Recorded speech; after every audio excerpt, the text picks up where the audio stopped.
Do you remember the video I did about Dragon Sisters a while back? That was a low-budget game for the PlayStation 2, part of the Simple 2000 series. And because that one was fun, despite its flaws and obvious low budget, I will tackle another one. This time around we will tackle Demolition Girl, released by 505 Games in Europe and Australia, and developed by Tamsoft. In Japan, this is Simple 2000 Volume 50, the Daibijin, which simply means Giant Beauty or Beautiful Giant, published by D3 Publisher. North America got nothing because 505 Games generally just localized and published Simple 2000 games for PAL regions and not NTSC. But you got many other games we Europeans never got, like these examples, so stop whining. Now to the game itself. As the title says, you will see a giant woman, but not play as her, as much fun as it would have been to stomp around and destroy shit. This giant waifu is Futaba Riho, who was just doing a photo session in Minakojima, a beach island in Okinawa, until she saw some weird crab thing, tried to touch it, that crab thing attacked and she fainted. When she woke up, she was a giant, with a matching sized bikini and sandals for some reason. But hey, giant waifu means giant bouncy melons and I'm all for it. So now the military gets involved because suddenly some giant waifu is walking around. I don't see the problem, but okay. Your first mission is to get information about her by flying around and measuring her. I mean, scan her. The military finds out who she is. Obviously she is Futaba. Not that Futaba, I mean this Futaba. Futaba Riho, a gravure idol and technically speaking one of the mascots of Tamsoft. So the second mission will be to anesthetize and capture her to do some research. You capture her by shooting special missiles at the indicated points. Points that will change after a few seconds to a new body part. While transporting Futaba after that, the military team gets attacked by some weird alien things and your job will be to protect her and your team. And this will be the only time you will use a jet. But technically the mission was a failure because Futaba goes missing until she was found near Mount Fuji with that giant crab alien thing, which bit her in the beginning, you know, attached to her head and controlling her. You now have to get rid of that thing and save the idol. Now she runs towards Tokyo. You now have to hold her back until the inhabitants have fled the city. But why was she running towards Tokyo? I assume because of the next mission. This will be the only mission where you will drive a tank. Or, well, to be more specific, the AI accelerates and brakes for you. You just move right and left to avoid cars and shoot Futaba while you are at it. The giant crab jellyfish thing appears in Tokyo, Shinjuku to be more specific, and Futaba is now trying to reach the creatures by climbing up a building, because I assume that she still is being controlled by that crab thing somehow. Your job is to shrink her down to her normal size while evading enemy attacks and then kill that crab jellyfish thing. I've structured this video this way because there are only 6 missions in the game and that's literally it. But the game was designed that way though, because Demolition Girl is meant to be played through multiple times to unlock some more bikinis. I will get to that in a bit. The story is very minimalistic and I didn't expect much of a resolution either. Heck, after the end credits, a few more lines of text will appear explaining what happened after the events in Shinjuku. And basically it says that Futaba has no recollection of what happened after she saw that crab thing on the beach, that she is back to normal and nobody knows what that creature actually was. Could have been an alien or some biological weapon, who knows.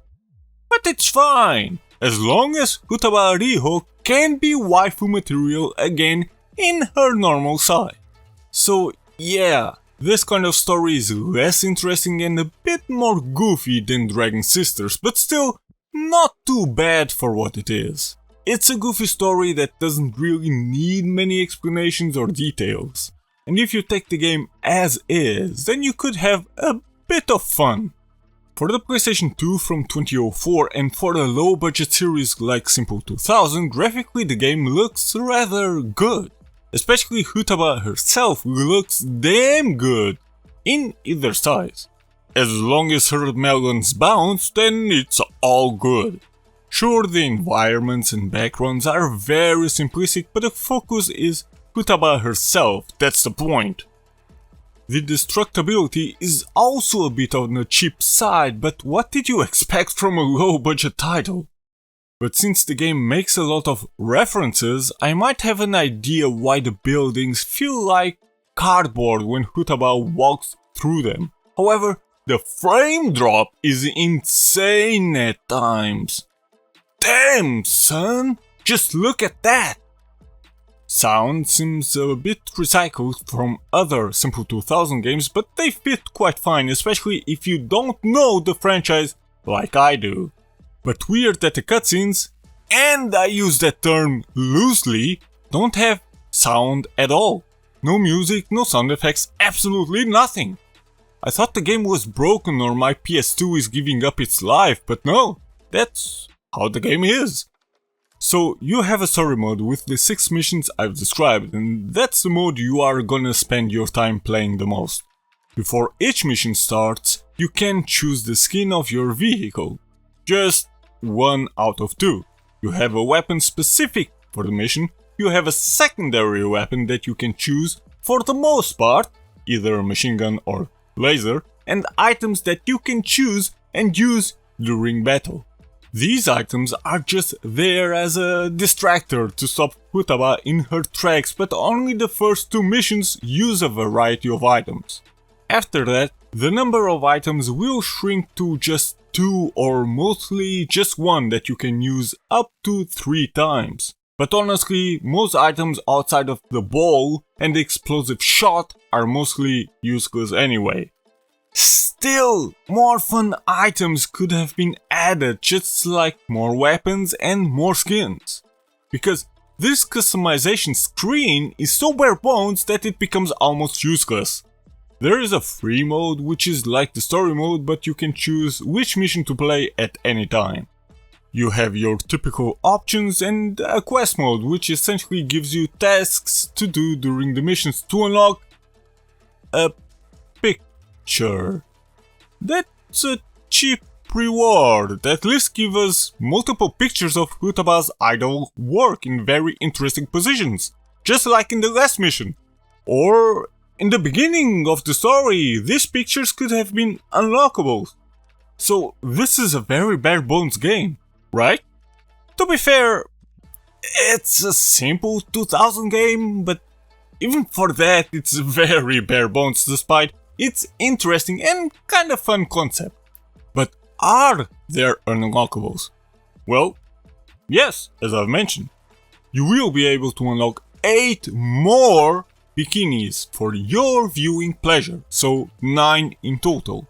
You unlock 5 bikinis by beating the story multiple times with a specific bikini, and the rest 2 are unlocked if you did every single quest mission. The quest missions aren't hard to do, just a bit tedious, especially when you don't know what to do. But even if you do, there is one quest that likely will force you to replay a mission multiple times just to find out how the hell they wanted you to do what they wanted you to do. It was in mission 2, where your job was to make Futaba fall over, completely fall over. And I asked myself, how the hell would that be possible? And no, the game doesn't explain that to you at all. It just says, do this. After almost 2 hours I finally found out how. I think I just started to use my machine gun and shoot Futaba around her belly button area, and at some point she will fall down. Do that 3 times and you've done it. I've also tried to do the same thing with the laser, but it doesn't seem to work. And no, shooting her from the back won't make her fall down. But once again, all the other missions tend to be on the easier side, even when playing in the hard difficulty. Now the gameplay. Oh, the gameplay. What will be incredibly annoying and weird from the very start are the fucking controls. In what way? So, outside of mission 5 where you drive a tank, you will always have to fly around. That in itself is fine, but the weird part is that the tank uses the right analog stick for aiming, but while flying, the right analog stick does nothing. So essentially the controls look like this. This is a screenshot of the manual book that comes with the game. Well, if you bought it physically. Every single vehicle has a different control scheme and it's fucking weird. The jet and helicopter have buttons for turning and buttons for moving. So for example, if you want to fly to the right to move around Futaba, you have to press circle to actually move to the right, but press the left D-pad button to turn towards her. But the fun part is when accelerating and gaining height. The helicopter gains height with triangle and flies forward with the up D-pad button. The jet, however, gains height with the up D-pad button and flies forward with triangle for some reason. But even without the weird control scheme, the controls feel rather weird, sluggish and a bit delayed. I got used to it, but damn, in the beginning I had to fight hard for my brain to be able to get around this weirdness. So here are some tips from me if you ever want to play this game for yourself. In mission 1 and 2, despite Futaba's movement being rather random at times, try to just fly up and down, move forward and backward. Unless you want to do all quests, try not to move too much because the aiming can be sensitive. In mission 3 with the jet, just fly forward and move to the left or right and shoot missiles. Don't change altitudes or anything else. Don't even turn to either direction because turning causes the jet to spin around its own axis. In mission 4, fly high enough to hit the head, move left or right and turn left or right to avoid enemy missiles and keep your eyes on Futaba. Once you are high enough, you don't need to change altitudes anymore. The enemy missiles will never hit you if you keep moving to either side. In mission 5 with the tank, don't you dare change lanes. Don't even press the left analog stick at all. Just use the right one to aim and shoot Futaba. Try to avoid shooting other cars that will get in your way and just look forward at times to get rid of a stranded car right in front of you. The last mission is kinda tricky because you will have to use everything. Unlike in mission 4, if you just move left or right, the enemy missiles will hit you. So here you will have to fly up or, better yet, down at the same time. You can barely damage the enemy as long as Futaba is climbing the building, so shrink her down first by using the shrinking missiles 5 times on her.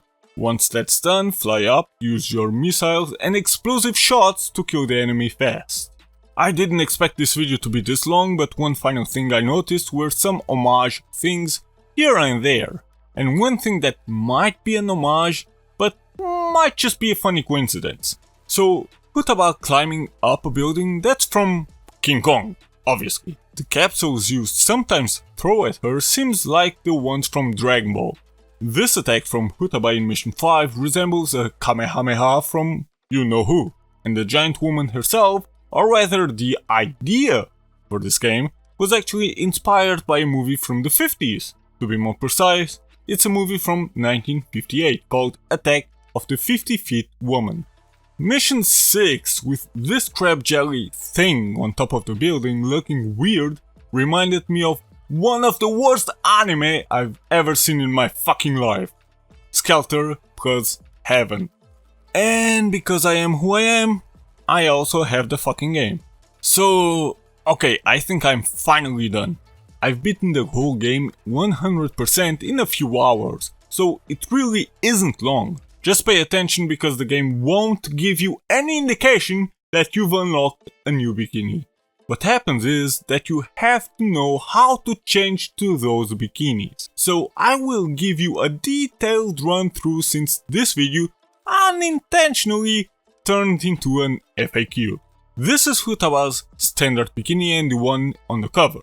Beat the story once and before you start any mission, press circle and then X to change into the second bikini.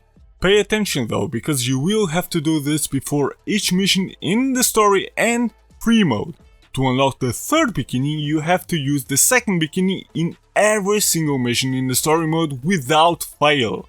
So remember, circle and then X before start. To use bikini 3, you have to press square and then X before starting the mission. Do this every mission and you will unlock bikini 4.